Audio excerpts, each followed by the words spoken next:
నమస్తే, నేను మీ Zakir Hussain. Telangana phone tapping issue complete అయిపోయినట్టేనా? సో దీని గురించి డిస్కస్ చేద్దాం. ప్రస్తుతం మనతోటి సీనియర్ జర్నలిస్ట్ సిఎస్ రావు గారు ఉన్నారు. వెల్కమ్ చెప్పేద్దాం. హాయ్ సార్, నమస్తే. నమస్తే. Telangana phone tapping so complete అయిపోయినట్టేనా? అందరూ అనుకుంటున్నారు కానీ కంప్లీట్ కాల. ఎందుకంటే ఆల్మోస్ట్ వరుసగా 4 రోజుల పాటు ఎస్ఐబి మాజీ చీఫ్ ప్రభాకర్ రావు గారిని విచారించారు తెలంగాణ సిట్ పోలీసులు. కానీ ఆయన సహకరించట్లేదు. ఓకే, నాకు తెలియదు, మర్చిపోయాను, ఆ రోజు ఉన్నటువంటి డీజీపీ మహేందర్ రెడ్డి గారు చెప్తే నేను చేశాను, ఇంతవరకే చెప్తున్నారు తప్పితే అక్కడి నుంచి అసలు ముందుకెళ్ళాల. దాదాపు ఈ 4 రోజుల పాటు అసలు ఎవరు మిమ్మల్ని ఫోన్ ట్యాప్ చేయమన్నారు, మీరు ఫోన్ ట్యాప్ చేసినటువంటి డేటా ఎక్కడుంది, ఎవరి కోసం చేశారు, ఎందుకోసం చేశారు, ఇవన్నీ అడిగారు. దాదాపు 30-40 ప్రశ్నలు తయారు చేసుకొని సిట్ పోలీసులు ప్రభాకర్ రావు గారిని అడిగారు. ఓకే, అడిగితే ఆయన సహకరించట్లేదు అనేది ఇప్పుడు సిట్ పోలీసులు ఒక ఒపీనియన్కి వచ్చేసారు. ఆయన రెండు చెప్తున్నారు, గతం నాకు తెలియదు, మర్చిపోయాను, డీజీపీ మహేందర్ రెడ్డి గారు చెప్తే నేను కొన్ని చేశానని. ఇక ట్విస్ట్ ఏంటంటే 2023కు ముందు ట్యాప్ చేసినటువంటి ఫోన్ ట్యాపింగ్కి సంబంధించినటువంటి డేటా కంప్లీట్గా ధ్వంసం చేసేసారు. అది లేదు. ఎందుకంటే 2023లో కాంగ్రెస్ పార్టీ అధికారంలోకి వచ్చిన తర్వాత, ఆ ఫలితాలు వచ్చిన తర్వాత మూసీ నదిలోకి తీసుకెళ్లి పెన్ డ్రైవ్లను, హార్డ్ డిస్క్లన్నింటినీ కూడా వేసేసారు. కొన్నిటిని తగలబెట్టేశారు, కొన్నిటినేమో నీళ్ళలో వేసేసారు. దీంతో డేటా అనేది లేదు అని చెప్పి అర్థమైపోతుంది సిట్ పోలీసులకి. అయితే ప్రణీత్ రావు, భుజంగరావు వీళ్ళు చెప్పినటువంటి సమాచారం ఆధారంగా, వాళ్ళు ఇచ్చినటువంటి వాంగ్మూలం ఆధారంగా ఈ ప్రభాకర్ రావుని విచారించారు. ఎందుకు డిఎస్పి ఎస్ఐబి మాజీ ప్రణీత్ రావు, తర్వాత భుజంగరావు వీళ్ళు చెప్పిన దాన్ని బట్టి వాంగ్మూలం ఇతన్ని విచారించారు. ప్రభాకర్ రావుని అమెరికా నుంచి తీసుకురావడానికే 1 సంవత్సరం రోజులు పట్టింది, 1.5 సంవత్సరం పట్టింది. 1.5 సంవత్సరం తర్వాత ఆయన వచ్చాడు. సుప్రీంకోర్టు అరెస్టు నుంచి ఉపశమనం కల్పిస్తూ కొన్ని నిబంధనలు పెట్టి విచారణకి రమ్మని చెప్పింది కాబట్టి వచ్చారు. లేదంటే వచ్చిండే కాదేమో. ఆ సుప్రీంకోర్టు అరెస్ట్ చేయొద్దని చెప్పింది కాబట్టి ఈయన విచారణకు కూడా సహకరించట్లేదు అనేది ఇప్పుడు తెలంగాణ సిట్ యొక్క అభిప్రాయం.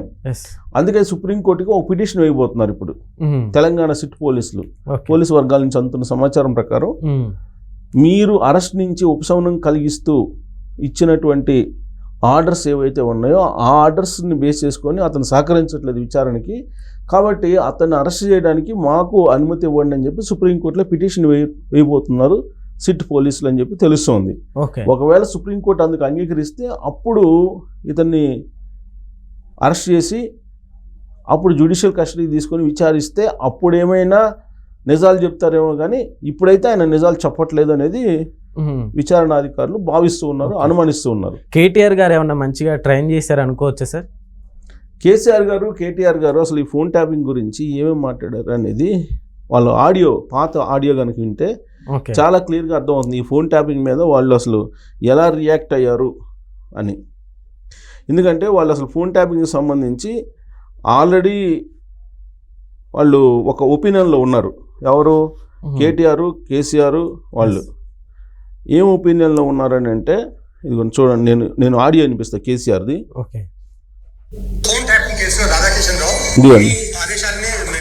కేసీఆర్ మీడియా అడిగితే ఆయన సమాధానం, పోలీసులు ఎప్పుడు ఫోన్ ట్యాపింగ్ చేసినా 1869 టెలిగ్రాఫ్ యాక్ట్ ప్రకారం బాజాబ్తా రాష్ట్ర హోమ్ సెక్రటరీ పర్మిషన్ తీసుకొని చేస్తారు. పర్మిషన్ లేకుండా చెయ్యరు. ఇది ఇంగితమైన ప్రతి ఒక్కరికి తెలుసు. తర్వాత తీసుకున్న దాన్ని డిమాలిజ్ చేయొచ్చు అని కూడా ఉంది ఆ చట్టం. ఒక నిర్ణీత వ్యవధి తర్వాత వాళ్ళు సేకరించిన సమాచారం డిమాలిజ్ చేయొచ్చు కూడా అదే యాక్ట్ లో ఉంది. సో అది డిమాలిజ్ చేయొచ్చు అని చెప్పి ఆయన చెప్తున్నాడు. ఆయన అది చెయ్యొచ్చు, ఫోన్ ట్యాపింగ్ చెయ్యొచ్చు, హోమ్ సెక్రటరీ చెప్పి ఎవరి ఫోన్ అయినా చెయ్యొచ్చు, అలాగే నిర్ణీత కాలం తర్వాత డిమాలిష్ చేయొచ్చు కూడా అని చెప్పి కేసీఆర్ గారే చెప్తున్నారు. అంటే ఫోన్ ట్యాపింగ్ చేశారు, దాన్ని డిమాలిష్ చేశారు అనేది ఇండైరెక్ట్గా ఆయనే చెప్తున్నారు. ఇప్పుడు సిట్ పోలీసులు కూడా అదే. ఇప్పుడు ఏంటి, దాదాపు 11 మంది జడ్జిలు ఫోన్ ట్యాపింగ్లు చేశారు, సెలబ్రిటీలు చేశారు, పారిశ్రామికవేత్తలు చేశారు, ఇండస్ట్రియలిస్టులు చేశారు, పొలిటీషియన్స్ చేశారు, జర్నలిస్టులు చేశారు, అనేక రకాల ఫోన్లు వీళ్ళు ట్యాపింగ్ చేశారు. ట్యాపింగ్ చేసేసి లాస్ట్ చంద్రబాబు నాయుడు గారిది, తర్వాత తెలుగుదేశం పార్టీకి సంబంధించినటువంటి వాళ్ళు లాస్ట్కి హరీష్ రావు గారి సతీమణి ఫోన్ కూడా ట్యాప్ చేశారని చెప్పి తెలుస్తుంది. కవిత కూడా నాది ఫోన్ ట్యాప్ చేశారంటుంది. షర్మిల నా ఫోన్ ట్యాప్ చేశారంటుంది. షర్మిల ఫోన్ ట్యాప్ చేసి జగన్మోహన్ రెడ్డి గారికి పంపించారని చెప్పి తెలుస్తుంది. అంటే ఫోన్ ట్యాపింగ్ లేనటువంటి వాళ్ళు ఎవ్వరూ లేరు. అన్ని ఫోన్లు ట్యాబ్లో పెట్టేశారు. లాస్ట్కి సచివాలయ ఉద్యోగులకు సంబంధించినటువంటి ఫోన్స్ కూడా ట్యాప్ చేసేసారు. అందుకే ఎన్నికల ఫలితాలు వచ్చిన తర్వాత అక్కడ సంబరాలు చేసుకున్నారు తెలంగాణ ఉద్యోగులు సెక్రటరియట్లో. సో కాబట్టి ఫోన్ ట్యాపింగ్ అనేది పెద్ద ఎత్తున చేశారు. ఇది తేటతలం అవుతుంది. అమిత్ షాది కేంద్ర హోంశాఖ అమిత్ షాది కూడా ట్యాప్ చేశారు ఫోన్ అని చెప్పి తెలుస్తుంది. సార్ అయితే ఇప్పుడు ప్రభాకర్ కావచ్చు ఇంట్రాగేషన్లో సరిగ్గా రెస్పాండ్ అవ్వట్లేదు, సరిగ్గా ఆన్సర్ ఇవ్వట్లేదు అని చెప్పుకున్నారు కదా, అంటే అంత ఈజీగా వదిలేస్తారా సార్ ఇప్పుడు ఆయన రెస్పాండ్ అవ్వకుంటే? సుప్రీంకోర్టు ఆర్డర్స్ ఉన్నాయి. సుప్రీంకోర్టు ఆర్డర్ ఏంటి? అరెస్ట్ చేయకుండా విచారించమన్నారు. విచారణకు నేను సహకరిస్తాను, అరెస్ట్ చేయకుండా నాకు వెసులుబాటు కల్పించండి అని చెప్పి పిటిషన్ వేసినప్పుడు ప్రభాకర్ రావు గారు సుప్రీంకోర్టు ఆ మేరకు ఓకే అంది. ఆ మేరకు ఆర్డర్ ఇచ్చింది. సో విచారణకి హాజరు కమ్మనుంది సుప్రీంకోర్టు. ఆ మేరకు విచారణకు హాజరవుతున్నాడు ఆయన. కానీ విచారణ సహకరించినప్పుడు ఏం చేస్తారు? అరెస్ట్ చేస్తారు. అరెస్ట్ చేసి రిమాండ్కి పంపిస్తారు. తర్వాత పిటిషన్ వేసి జ్యుడిషియల్ కస్టడీకి తీసుకొని విచారిస్తారు పోలీసులు తనదైనటువంటి పద్ధతిలో. కానీ ఇక్కడేంటి? సుప్రీంకోర్టు యొక్క రక్షణ ఉంది. సో దాంతో విచారణకి సహకరించట్లేదు ఆయన. ఎలాగో అరెస్ట్ చేయరు, సుప్రీంకోర్టు ఆర్డర్ ఉంది కాబట్టి. సుప్రీంకోర్టు ఆర్డర్ని రద్దు చేయించుకొని అప్పుడు విచారణ చేస్తే అప్పుడు నోరు తెరుస్తారేమో. లేదంటే ఇప్పుడు ఈ ఫోన్ ట్యాపింగ్ కేసుకు సంబంధించి అనేక ట్విస్టులు నడుస్తున్నాయి. అసలు ఫోన్ ట్యాపింగ్ జరగకుండా ఈ నేరమే చేయకపోతే దాదాపు 1.5 సంవత్సరం పాటు అమెరికాకి ఎందుకు వెళ్ళారు? అసలు సంవత్సరం పట్టింది. ఇక్కడ సంవత్సరంన్నర.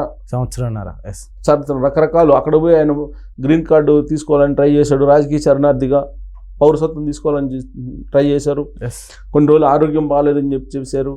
సో ఇప్పుడు పోలీసులు ఎదుట ఈయన హాజరయ్యి విచారణకి 4 రోజులు, ఒక్కో రోజు 8 గంటలు 9 గంటలు విచారించినటువంటి రోజులు కూడా ఉన్నాయి.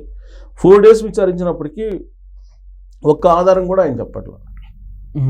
ఒక 2 చెప్తున్నారు. ఆ రోజున్న డీజీపీ ఆదేశాల మేరకు నేను ట్యాప్ చేశాను అంతే, ఇంతకు మించి ఏం చెప్పట్లా ఆయన. ఫోన్ నేను ఎందుకు ట్యాప్ చేస్తాను, నేను పై వాళ్ళు చెప్తేనే కదా ట్యాప్ చేసేది, నాకేం అవసరం అని అంటున్నారు. ఫోన్ ట్యాప్ చేసినా కానీ చట్ట ప్రకారం చేశాను అని అంటున్నారు. ఎవరి కోసం చేశారంటే మావోయిస్టుల కోసం, మావోయిస్టుల కదలికలను తెలుసుకోవడం కోసం, తీవ్రవాదం అణచివేయటానికి, ఉగ్రవాద కదలికలు తెలుసుకోవడానికి నేను ఫోన్ ట్యాప్ చేశానని చెప్తున్నారు. అసలు ఫోన్ ట్యాప్ చేసినటువంటి వాళ్ళు అనేక మంది బయటకు వస్తున్నారు ఇప్పుడు ఫోన్ ట్యాపింగ్ జరిగిందని చెప్పి. అందుకే ఇప్పుడు మరొక మార్గం లేక ఇప్పుడు సిట్ పోలీసులు ఏం చేస్తున్నారంటే ఎవరైతే ఫోన్ ట్యాపింగ్ జరిగిందని చెప్పి అనుమానిస్తున్నారో వాళ్ళని పిలిచి వాంగ్మూలాలు తీసుకుంటున్నారు.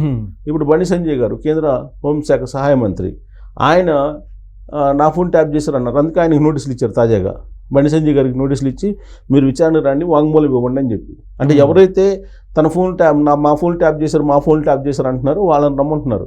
వాళ్ళని రమ్మని చెప్పి మీ ఫోన్ ట్యాప్ చేశారని చెప్పి మీరు వాంగ్మూలం ఇవ్వండి అని వాళ్ళ వాంగ్మూలాన్ని బేస్ చేసుకొని కేసు బిల్డప్ చేయాలనే ప్రయత్నం చేస్తున్నారు. ఇప్పుడు యాక్చువల్గా అక్కడ హార్డ్ డిస్క్లు, పెన్ డ్రైవ్లు ఉంటే కేసు ఫైనల్ అయిపోతుంది. కానీ ఇక్కడ హార్డ్ డిస్క్లు లేవు, పెన్ డ్రైవ్లు లేవు, అసలు ఏమీ లేవు. ఏమి లేకుండా చేశారు. ఇప్పుడు అదే కేసీఆర్ నేను ఆల్రెడీ వాయిస్ వినిపించాను కదా, ఫోన్ ట్యాపింగ్ చేయొచ్చు, దాన్ని ధ్వంసం చేయొచ్చు అని చెప్తున్నాడు ఆయన చట్ట ప్రకారం. ఆయన అదే చెప్తున్నాడు.